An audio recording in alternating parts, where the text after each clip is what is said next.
The Korean Mafia boss trapped me in a hospital supply room, his men blocking the door while he pressed a knife under my chin and said one thing: "You belong to me now." I was a black African nurse with no passport, no family, and no way out. In a foreign country where fear is law, nobody looked at me twice. He took me because he thought I was powerless. That was his first mistake. What he didn't know was that forcing me into his world wouldn't break me. It would teach me how his empire worked from the inside. This isn't a love story. It's about captivity, patience, and what happens when a man creates the very weapon that destroys him. By the end of this story, one of us is dead, and the survivor is far more dangerous than he ever was. Before the story continues, let me say this. If you're still here right now, it means this story touched you. And Love and Tension is built for people like you, people who feel deeply, who believe love should hurt, heal, and change lives. More than 99% of viewers watch but never subscribe. That means every time you enjoy a story like this, there's a chance you'll never see the next one. So if these stories comfort you, entertain you, or make you feel understood, please subscribe. It's free, but it means everything to this channel. Now, let's continue. The blade was cold.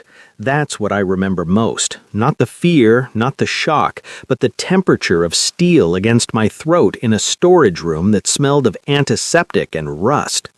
Junwoo's face was carved from marble and cruelty. His suit was pristine despite the blood spatters on his shoes. Someone else's blood, I would learn. His men had carried their boss through the emergency entrance an hour ago. A bullet lodged in his shoulder, and I'd been the unlucky nurse on duty. "You saw nothing," he'd said, after I'd extracted the bullet with steady hands that surprised even me. I'd nodded. I'd planned to forget, but Junwoo didn't believe in chances. "You're Ugandan," he said, not asked. His Korean was flawless, but he spoke to me in English, each word measured. "You have no work visa, no family in Seoul. Your residency permit expired 4 months ago." My blood turned to ice. I'd been so careful, so invisible. How did you... "I own 3 immigration officers, 2 hospital administrators, and the landlord of your building." He tilted his head, studying me like a specimen. "You're perfect." Perfect for what? His smile was a surgical incision. For belonging to me. They took me that night. Not violently. Junwoo was too sophisticated for that. His men simply waited outside my apartment building until my shift ended at midnight. One of them, a man with a shaved head and dead eyes, held up my passport, my real passport, the one I'd hidden in a locked drawer. "Boss wants to talk," he said in broken English. I knew what happened to foreign women who disappeared in Seoul's underbelly. I knew what happened to nurses who saw too much.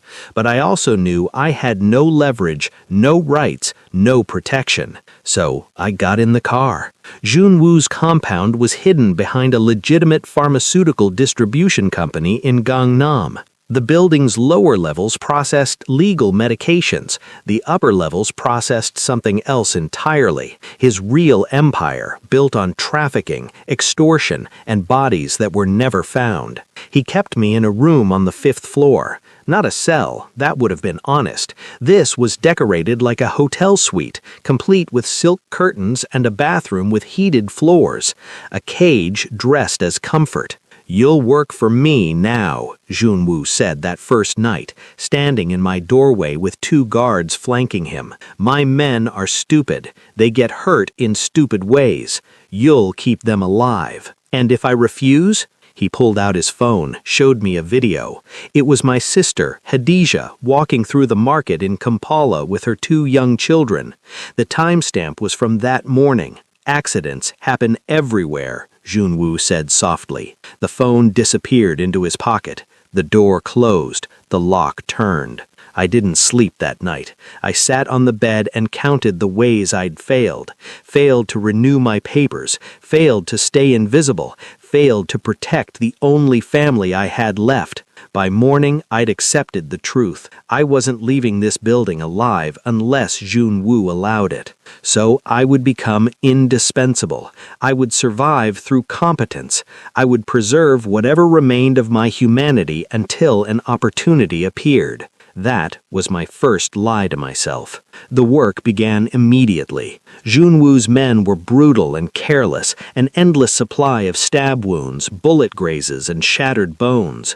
They'd limp into my makeshift clinic, a converted office with medical supplies stolen from hospitals across Seoul, and I'd patch them together without anesthesia, without questions, without mercy. I told myself I was just doing my job, that healing was neutral, that my hands were clean because I never pulled the trigger. But I knew whose wounds I was closing. I knew these men left my table and returned to the streets to create more victims, more bleeding, more horror. Junwoo watched sometimes, standing in the corner with his arms crossed, his dark eyes tracking my every movement. He never spoke during procedures, but his presence was a constant weight, a reminder of who controlled my air, my food, my sister's safety. "You're good," Junwoo said one night after I'd saved a man from bleeding out from a severed femoral artery. "What happened to them?" I asked. They asked too many questions. The man on my table groaned. I gave him something for the pain, rationed carefully because Junwoo controlled the medication supply, and cleaned up in silence. "You don't ask questions," Junwoo observed. "Would it matter if I did?" His smile was almost approving. "No, but I like that you're smart enough to know that." He left. The lock turned.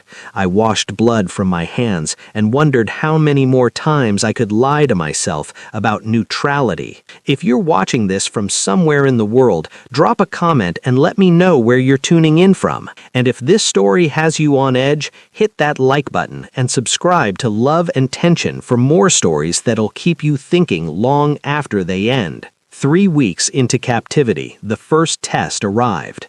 Junwoo brought me a man who wasn't one of his soldiers. This one was older, mid-50s, wearing an expensive watch and terror in his eyes. He'd been beaten, methodically, professionally, and his left hand was a mangled mess. "Fix him," Junwoo ordered. "He needs a hospital, possible fractures to—" "Here, now." I looked at the man's face. He was crying silently, his breath coming in short gasps. Junwoo stood with his arms crossed, waiting. "What did he do?" I asked. "Does it matter?" It shouldn't have. By my own rules, neutrality, survival, competence, it shouldn't have mattered at all. But asking felt like preserving something human in myself. Junwoo's expression didn't change. He stole from me. Now he pays with function, not life. "You'll make sure he lives, but that hand," he gestured dismissively, "he doesn't need it perfect." I understood. This wasn't healing. This was calibrated punishment. I could have done it properly, saved more of the hand's function, minimized the damage.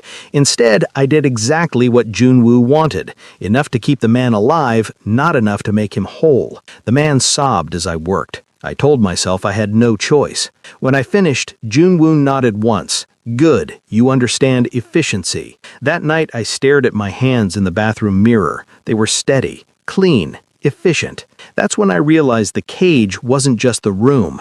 It was becoming the person who could make that choice and sleep afterward. The pattern established itself. Junwoo's requests became routine. I treated his men. I treated his victims. I learned to distinguish between punishment and accident, between warning and execution. I became fluent in the language of violence, what a broken rib means versus a shattered kneecap, how to patch someone up just enough to survive interrogation, but not enough to run. Each task saved my life. Each task cost someone else something they'd never get back. And each task made the next one easier. "You're adapting well," Junwoo said one evening. He'd taken to visiting my room after difficult procedures, bringing expensive food I never asked for. Japanese takeout, Italian wine, French pastries, building what he probably thought was rapport. "I'm surviving," I corrected. "Same thing in my world." I ate the sushi he'd brought, why refuse when refusal gained nothing, and asked the question I'd been holding. Why me? You could have any doctor in Seoul with the right pressure. Korean doctors talk. They have families here, connections, leverage. He poured wine into 2 glasses, slid one toward me. You have nothing. You are nothing in this country. That makes you perfect. The wine was excellent. I hated that I noticed. You're not drinking, he observed. I don't trust things I don't pour myself. His laugh was genuine, surprised, smart. But if I wanted you dead, Amanda, you'd already be gone. He drank from both glasses, proving his point. I want you useful. There's a difference. I took the wine. It tasted like surrender dressed as sophistication. Tell me something, Junwoo said, leaning back. Do you hate me? I considered lying, but lies required energy, and I was learning to save my resources for battles that mattered. Yes. Good. Fear makes people sloppy. Hate makes them sharp. He stood, adjusted his cuffs. Keep hating me, Amanda. Just keep being useful while you do it. The door closed. The lock turned. I finished the wine and wondered when I'd stopped flinching at the sound. 2 months in, something shifted. I started predicting violence before it happened. The signs became obvious once you learned the pattern. Which men returned with certain injuries, which times of month the torture room got more use, how Junwoo's mood dictated the week's body count. One night, 3 men came in carrying a woman. She was Chinese, maybe 25, beaten badly enough that I knew interrogation had failed. Fix her, one man grunted. I assessed her quickly. Broken ribs, possible internal bleeding, severe trauma. She needs surgery, real surgery, in a hospital. Boss said fix her here. I looked at the woman's face. She was barely conscious, her breathing shallow. If I tried to treat her in this makeshift clinic, she'd probably die. If I refused, she'd definitely die, and I'd lose what little trust I'd built. Who's Junwoo? I asked. Busy. You have orders. Then he's going to lose his information source. She needs a hospital, and I need proper equipment. Tell him I said so. The men exchanged glances. No one contradicted Junwoo's orders. Or, I continued, my voice colder than I recognized, or you can explain to him why his expensive asset died because you were too stupid to get her proper treatment. They made the call. 15 minutes later, the woman was in a private ambulance to a hospital Junwoo controlled. She survived. I never learned her name or what information Junwoo extracted afterward. But Junwoo noticed. You overrode my men, Junwoo said the next morning. I saved your asset. You made a decision without my permission. I met his eyes. You want me useful. Sometimes useful means thinking. The silence stretched. Then Junwoo smiled. Not the surgical smile, but something almost genuine. My father built this empire by trusting no one. I maintained it the same way. He stepped closer, but perhaps that's why it hasn't grown. Perhaps I need people who think, not just obey. I'm not your person. I'm your prisoner. For now. He turned to leave, paused at the door. Next time you make a decision, you'll be right, or you'll join the people you're treating. Understand? Perfectly. The door closed, but this time he didn't lock it. The unlocked door was more terrifying than the cage. It meant Junwoo trusted that I understood my position well enough not to run. It meant he believed I'd internalized the system, that my sister's safety, my own survival, and simple pragmatism would keep me compliant without physical barriers. He was right, but what he didn't realize was that an unlocked door meant access, observation, information. I started moving through the building during downtime. Junwoo's men barely noticed me anymore. I was furniture, another tool in the operation. I learned the compound's rhythm, when shipments arrived, when meetings happened, which rooms were forbidden even to trusted soldiers. I learned that Junwoo controlled his empire through predictable paranoia. He trusted no one completely, which meant everyone reported on everyone else. His security wasn't just external, it was a web of mutual surveillance, where loyalty meant constant betrayal of peers. And I learned that he was lonely. He started visiting my room more frequently, always with some excuse, checking on supply levels, discussing a difficult case, bringing food. But the conversations stretched longer. He talked about his father, who'd built the empire and died violently when Junwoo was 19, about inheriting an empire he didn't want but couldn't refuse. People think power is freedom, he said one night, 3 months into my captivity. It's the opposite. Every decision creates enemies. Every weakness is death. Is that why you took me? I asked. To have one person who can't be an enemy? You already are an enemy. You just don't have weapons yet. The honesty surprised me. Then why tell me anything? He was quiet for a long moment. Because everyone else tells me what I want to hear. You tell me what I need to know, even when it costs you. I realized then that Junwoo was making the same mistake powerful men always make, confusing competence with loyalty, utility with affection, captivity with consent. He was showing me the architecture of his empire because he believed I had no way to use it against him. That was his second mistake. 4 months in, I executed my first independent decision. One of Junwoo's suppliers, a man who trafficked components for designer drugs, had been skimming product. Junwoo had ordered him brought in for discussion, which meant torture followed by disposal. But I'd been listening. I'd learned that this supplier had connections Junwoo needed for a major deal with a Japanese syndicate. Killing him would cost leverage. When the supplier arrived, already bleeding, already broken, I stabilized him, then went directly to Junwoo's office. His second-in-command, a vicious man named Tae-min, tried to stop me. Boss is in a meeting, then interrupted. You don't give orders here. I looked at him with the same expression I'd seen on Junwoo's face 100 times. The supplier you're planning to kill, he's worth more alive. If Junwoo finds out you cost him the Osaka deal because you were too territorial to let me speak, you'll be the one on my table next. Tae-min's jaw clenched, but he knocked on the door. Junwoo looked up from a table covered in maps and ledgers. His eyes narrowed. This better be critical. I explained, quickly and clearly. The supplier's connections, the Osaka timeline, the cost of replacing him versus the cost of controlled punishment. Junwoo listened without interrupting. When I finished, he stood and walked to the window. You're suggesting I show weakness by not killing him. I'm suggesting you show strength by strategic mercy. It's not about him. It's about everyone who watches what you do next. Another long silence. Then Junwoo turned to Tae-min. Break his hands. Both of them. Then send him home with a message. He works for half rate until the Osaka deal closes. After that, we renegotiate. Tae-min blinked. Boss, we've never... Now we have. Junwoo's gaze shifted to me. Amanda calculated the value correctly. Follow her assessment.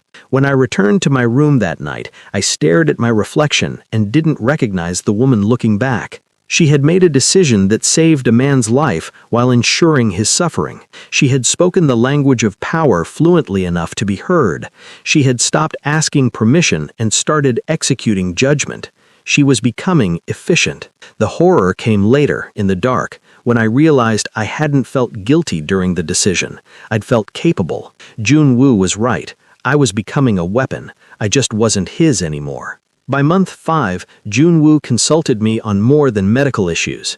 The shipment from Incheon, he said one evening, spreading photos across my table. 3 of my men say the count is correct, but the weight is wrong. What's your assessment?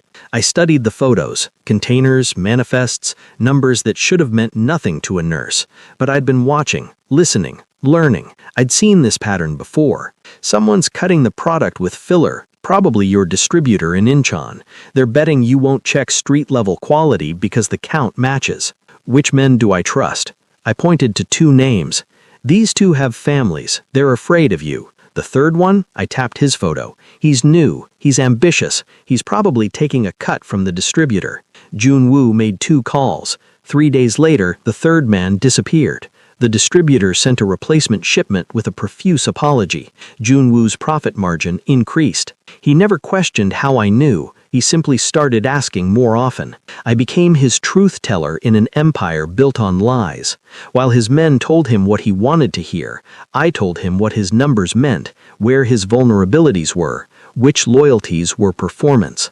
And slowly, imperceptibly, he began to need my judgment more than my medical skills. You should sit in on the negotiation tomorrow, he said one night.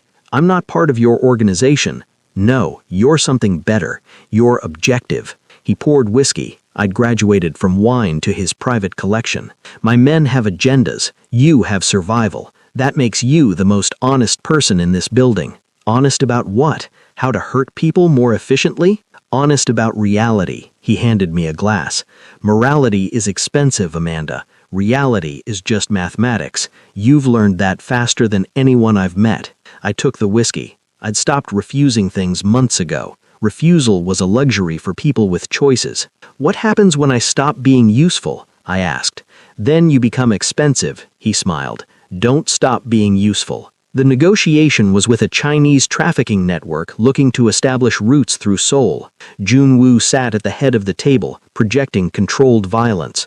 His lieutenants flanked him, weapons visible. I sat in the corner, supposedly taking medical notes, actually listening to everything. The Chinese leader was smooth, offering terms that sounded generous but weren't. Junwoo haggled, threatened, postured. Both sides performed their roles. But I saw what Junwoo's men didn't. The Chinese negotiator kept glancing at a specific lieutenant, a man who'd been with Junwoo for years. Tiny glances, barely perceptible, but consistent. After the Chinese delegation left, Junwoo dismissed everyone except me. Your assessment? I told him about the glances. His face remained impassive, but something deadly flickered in his eyes. Daijung has been with me since my father's time. Then maybe it's nothing, or maybe he's been with you so long he thinks he's earned the right to retire comfortably. Junwoo sat silent for 3 full minutes. Then, if you're wrong, you've destroyed a loyal man's reputation. If I'm right, I've saved your life. He stood, walked to the door, then turned. You're not surviving anymore, Amanda. You're ruling. I hope you understand what that means. I did. It meant I'd crossed a line I'd sworn I wouldn't. It meant I wasn't just treating wounds anymore. I was creating them. 3 days later, Daijung's body was found in the Han River. I never asked if I was right. Junwoo never told me. But he started calling me to more meetings, more decisions, more judgments that ended in blood. I told myself I was still a prisoner, that I had no choice, that survival required efficiency. All lies. The truth was simpler and more terrible. I was good at this. I understood the mathematics of cruelty. I could calculate the cost of mercy versus the profit of violence with the same steady hands that had once saved lives. Junwoo created me to serve him. He didn't realize I was learning to replace him. The end began with Junwoo's vulnerability. 7 months in, he made a mistake. Trusted a political connection who betrayed him to a rival organization. The attack came at dawn. Armed men, professional, targeting Junwoo's secondary compound where he'd been meeting suppliers. I was there. I'd been requested to attend in case medical intervention was needed. When the shooting started, Junwoo's men responded with practiced violence, but the attackers had better intelligence, better positions, better timing.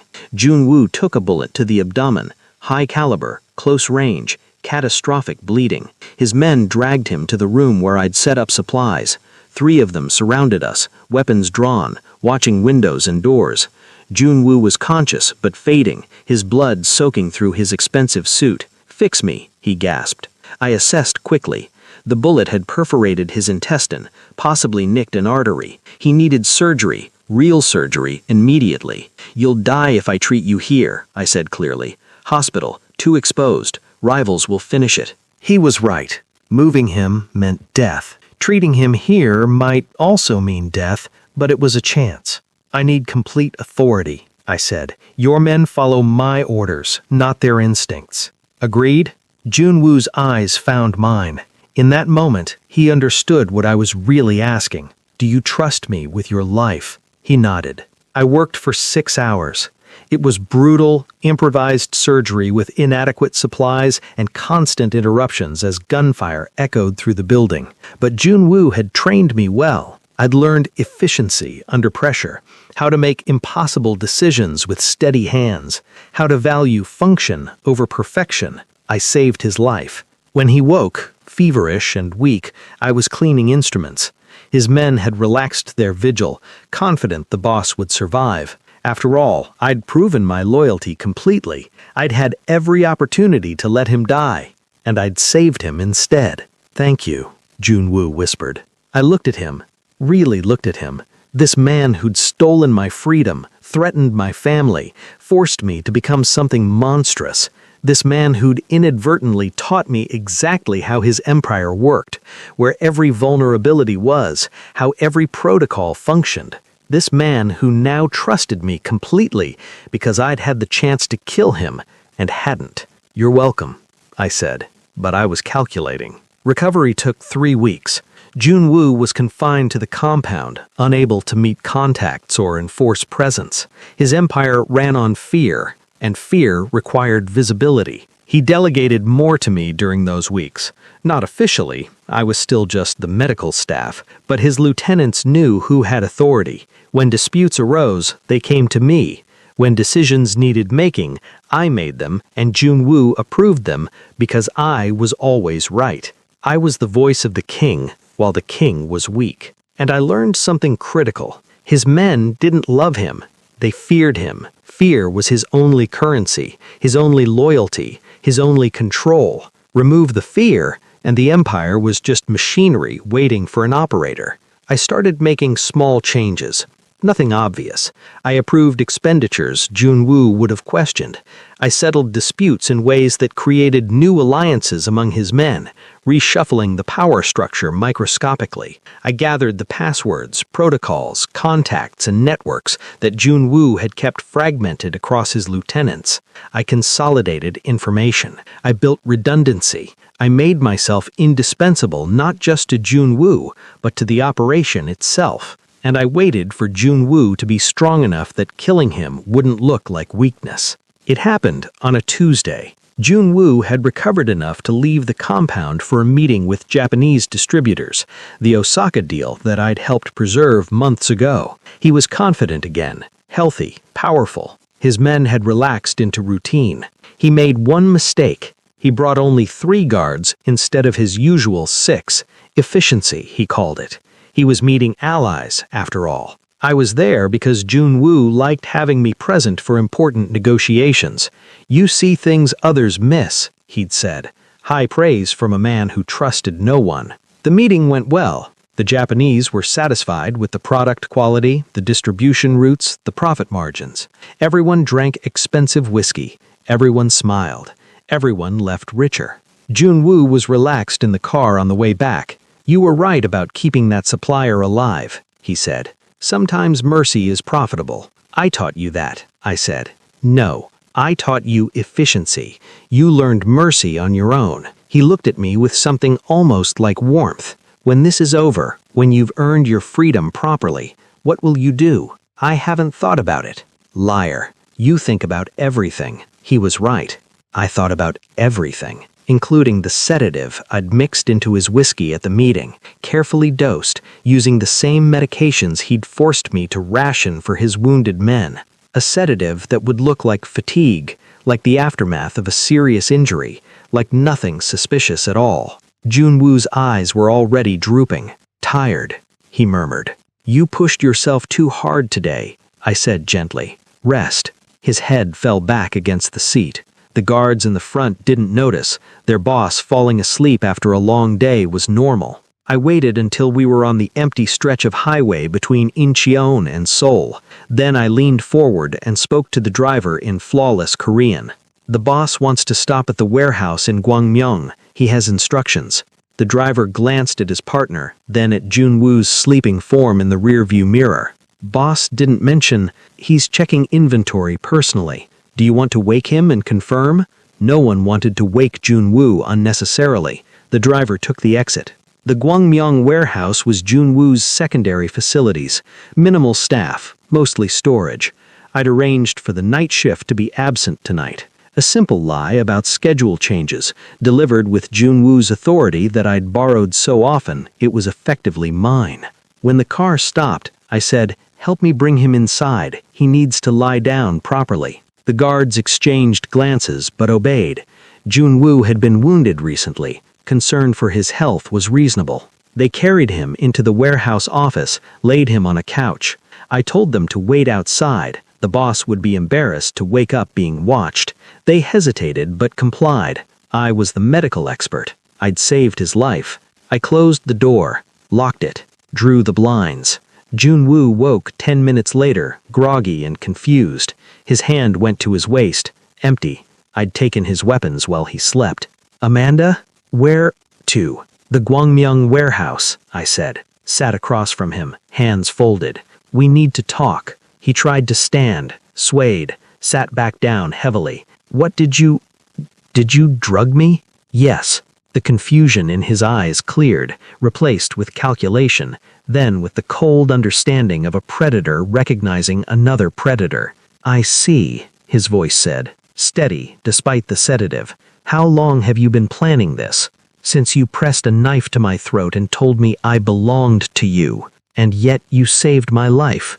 Because you needed to trust me first, because your death had to look like an accident or your men would hunt me forever, because I needed to learn your empire from the inside before I could take it. I leaned forward. You taught me well, Junwoo. Efficiency, mathematics, the value of calculated mercy. He laughed.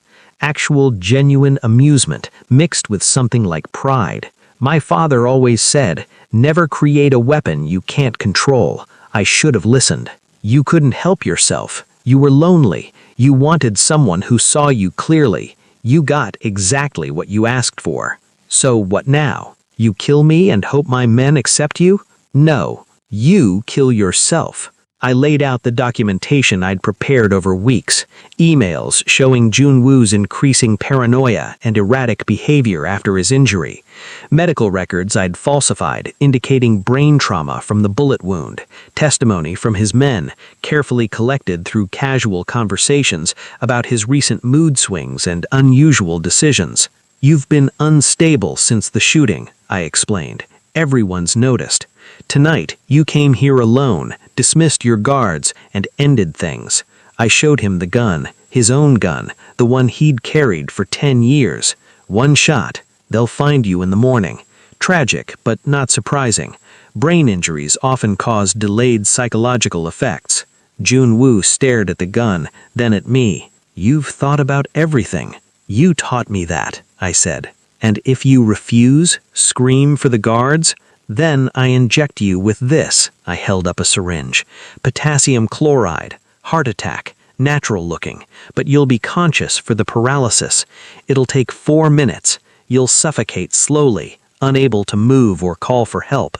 Then I'll shoot you anyway and claim I found you too late. I set both options on the table between us. You always gave me choices, Junwoo. Now I'm giving you one. Die like a king who couldn't bear his own weakness, or die like a victim. Decide. The silence stretched.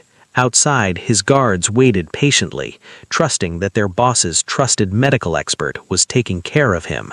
Junwoo picked up the gun, checked the chamber. Loaded, of course. Everything I did was efficient. You've become exactly what I needed you to be, he said softly. I just didn't realize you'd be so good at it. Goodbye, Junwoo. He nodded slowly. Then he pressed the gun to his temple and pulled the trigger. The sound was muffled by the warehouse's thick walls. The guards outside didn't hear it. I waited exactly 90 seconds, the time it would take to realize something was wrong and try the locked door, before I started screaming. The investigation took 2 weeks. The conclusion was exactly what I'd designed. Junwoo had struggled with psychological trauma from his injury, had been showing signs of instability, and had ended his own life in a moment of weakness. His lieutenants fought for control immediately. 3 small wars erupted within the organization. Tae Min tried to seize power, but made the mistake of moving too aggressively. He was found dead within a week. The moderate faction, men who valued profit over pride, came to me. I was neutral, they reasoned. I was efficient. I understood the operation better than anyone after months of making Junwoo's decisions. They offered me a position, overseer of medical operations and strategic advisor. Nothing official, nothing visible, just a voice they'd listen to because I'd been right so many times before. I accepted with appropriate reluctance. Only until things stabilize, I said. I'm not like Junwoo. I don't want power. They believed me because I'd spent 7 months proving I could be trusted. The consolidation took 3 months. Rivals were eliminated or absorbed. The organization restructured itself around efficiency rather than fear. Product moved faster. Profits increased. The violence became more precise, less wasteful. I stayed in the background, still just medical staff and strategic consultant, but everyone knew whose assessment mattered, whose judgment was final, whose calculation decided who lived and who became expensive. 6 months after Jun Woo's death, a young man knelt before me in the same office where I'd once treated wounded criminals. He'd been caught stealing from a shipment. Small amount, first offense, scared and stupid. The lieutenants waited for my assessment. Kill him as a message or spare him as strategy? I looked at the young man's face and saw myself 7 months ago, powerless, foreign, trapped in a world that would consume him. Break his right hand, I said calmly. Controlled fracture. Enough to remind him, but not enough to prevent work. Then he pays back twice what he stole at half rate until the debt clears. After that, he earns back full status through performance. The lieutenants nodded. The young man sobbed with relief. I'd saved his life. I'd also ensured his suffering, guaranteed his continued service, and demonstrated the same calculated mercy Jun Woo had taught me. As they dragged him away, I caught my reflection in the window. The woman looking back wasn't Amanda Sarah, the Ugandan nurse who'd come to Seoul for a better life. She was something else now, something efficient, something that understood the mathematics of cruelty and the profit margins of measured violence.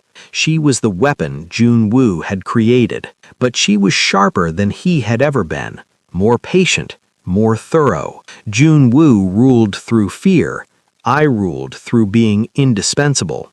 Jun Woo needed to be visible. I thrived in shadows. Jun Woo trusted no one.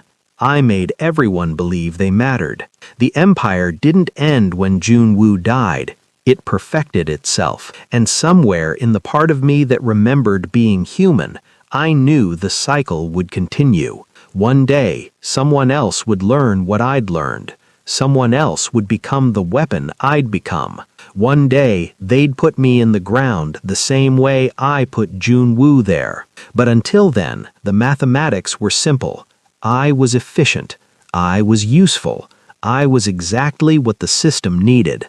I was free. And that freedom had cost me everything I used to be. Before you go,